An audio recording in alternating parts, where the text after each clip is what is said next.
Hey guys, it's Jess and welcome back to my channel. I hope you've all been having a very happy and productive week. And being Friday, of course, it's that time of the week where I take one of your study related questions and I answer it in my Q of the Week video. So if you guys want any of your questions answered in an upcoming Q of the Week vid, then leave them down below in the comment section or send them through on social media. Just find me at Study with Jess on Twitter and Instagram. And if you guys find today's video helpful, then please thumbs up to let me know.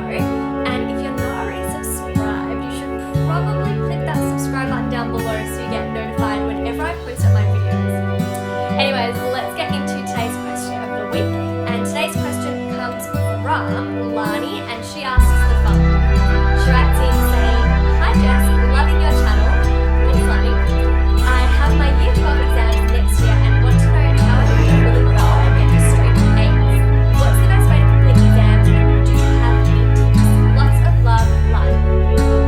Okay, so Lani, I have quite a few tips for taking exams, considering I've sat a lot of exams in my lifetime. A lot. After all of school and 4 years of university, there's been a lot of exams that I've done. So I've got a lot of tips for you, and I've actually written them all down in a long list on my phone. So the first one I wanted to say was, before you actually get into an exam, something that I would always do, and it is backed by scientific research, is to go for a walk to help oxygenate your brain. So get the blood moving and get more oxygen into your body.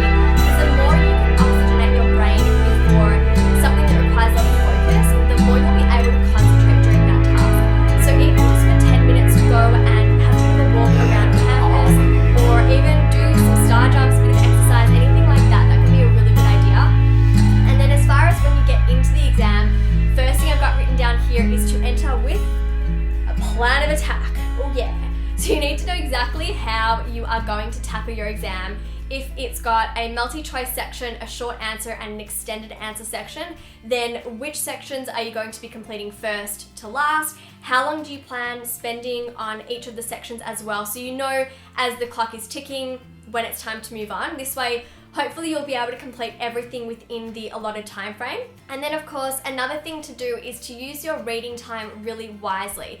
So I feel like some students have the tendency during reading time to just wait with anticipation to get writing, but actually have a think about the answers that you want to be writing down as well.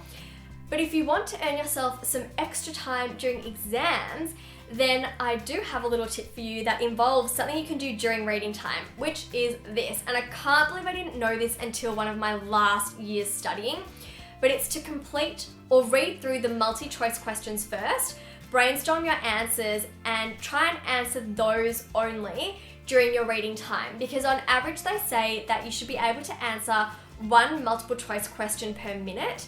And if you've got 10 minutes of reading time, the second that they say that you can start writing in your exams, you could probably solve the first 10 questions right away.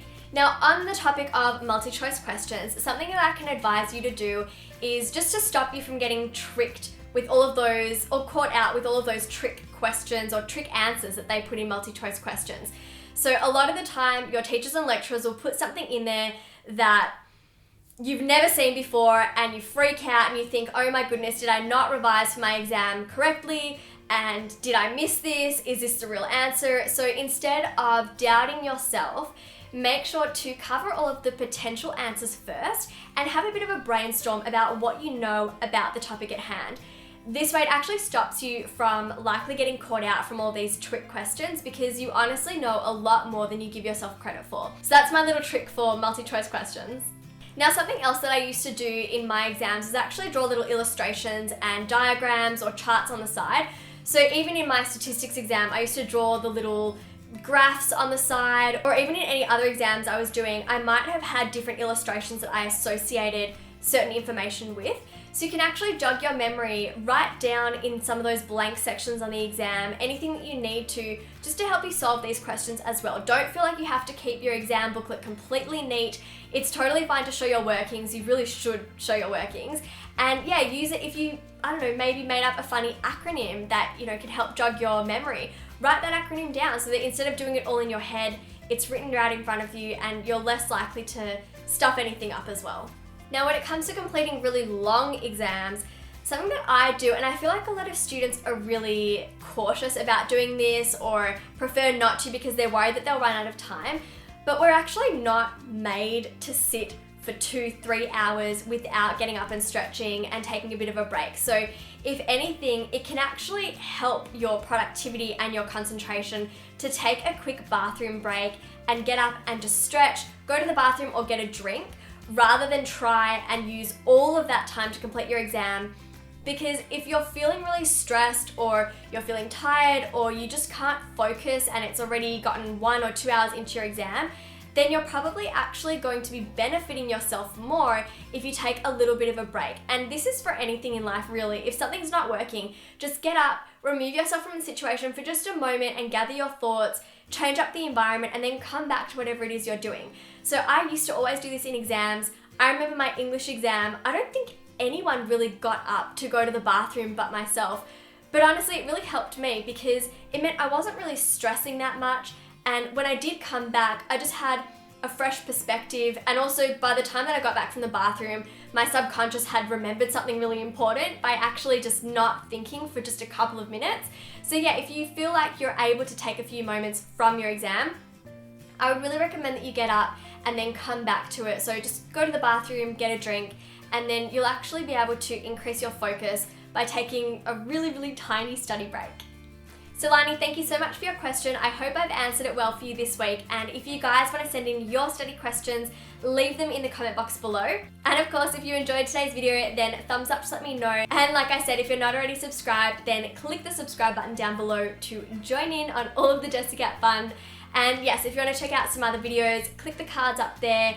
And you can also check out my study skills book, The High School Survival Guide. There's a ton of tips about how to study for exams, manage exam stress, and even take exams as well. So I'll link that in the description box as well for you guys. All right, until Monday when I see you for brain food, have a very happy and productive weekend. Bye.